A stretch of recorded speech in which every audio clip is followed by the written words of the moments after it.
Today we're going to be looking at Chapter 4.2, which is on budgeting. You can find this in your textbook as well as on some information that I posted online. The purpose of budgeting is for you to have a spending and a savings plan. It is based on your expected income and your expenses. It allows you to compare your financial resources with your financial needs. It's important to remember that expenses are not the same as liabilities. Liabilities are things that we owe, but expenses are things that we choose to spend our income on, such as clothing or entertainment. This is a little picture of a spreadsheet, which is how you could create a budget. When you build a budget, the textbook says that there are four main things you should do. Estimate your income, plan your savings, estimate how much money you would spend each month. These are variable and fixed. Fixed are things that happen the same every month, like a medical insurance fee or a dental insurance fee. They may go up year to year, but they do not go up per month.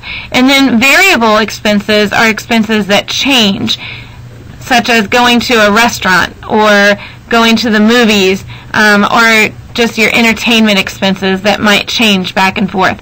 After you estimate your expenses and you plan your savings and you estimate your income, you have to balance your budget to make sure that everything equals out. Some people would argue that savings is the most important step, because if you don't have savings, when you have a rainy day or something happens to you, an emergency occurs, you go into debt trying to pay for it when you don't have a savings. This is an example of a budget. Most people create a monthly budget to help them spend their money wisely and keep track of where all of their funds are going. It's important that once you have a budget that you analyze your budget. Income, savings, and expenses will not be exactly as you plan in the budget.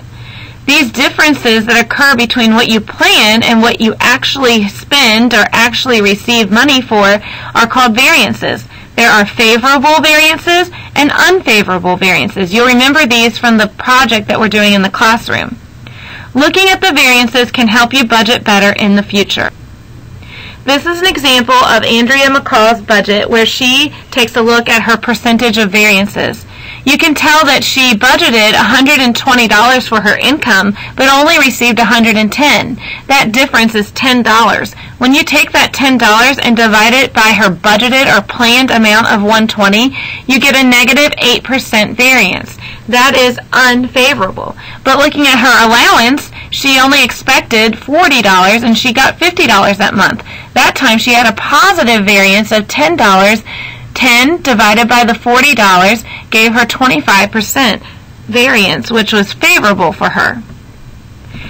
The amount you planned for groceries in October was $400. The amount you spent was $500. Is it favorable or unfavorable? If you chose unfavorable, you were correct, because $500 is more than what you budgeted.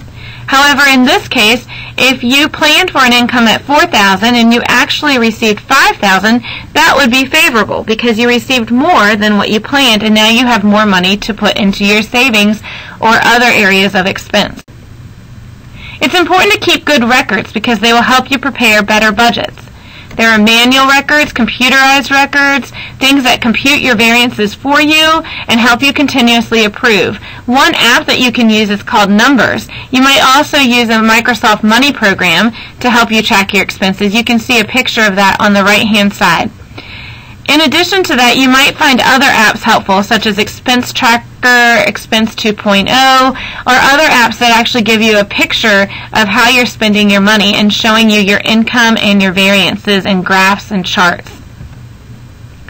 Dave Ramsey talks about 14 components of a budget. He talks about the written cash flow plan, a will or estate plan, a debt reduction plan, a tax reduction plan, an emergency funding plan, a retirement funding plan, college funding plan, charitable giving, which is your tithe, Teach My Children, which is education for them, life insurance, health insurance, disability insurance, auto insurance, and homeowners insurance.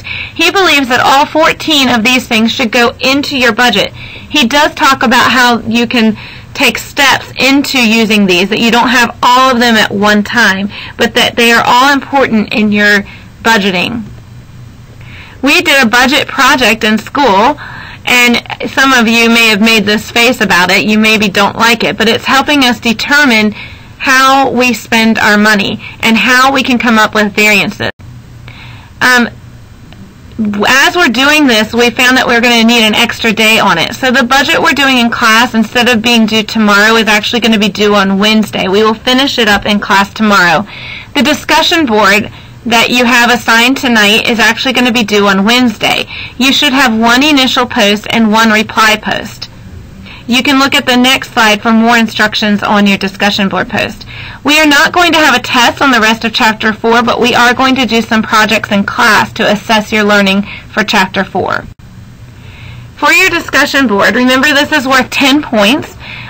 Dave Ramsey lists 14 major components of a healthy financial plan. The textbook talks about 4 main steps to building a budget. As you analyze these things, do you believe that all of Dave Ramsey's components in the textbook steps are important? Could they fit into those steps? What items does Dave Ramsey add that are not included in our textbook? Do you think they are important? If you created a budget, would you use all 14 components? I want you to explain your answer, respond to one classmate. Each initial post should include answers to all 5 questions. Both the initial post and the reply post should be 4 to 5 sentences long.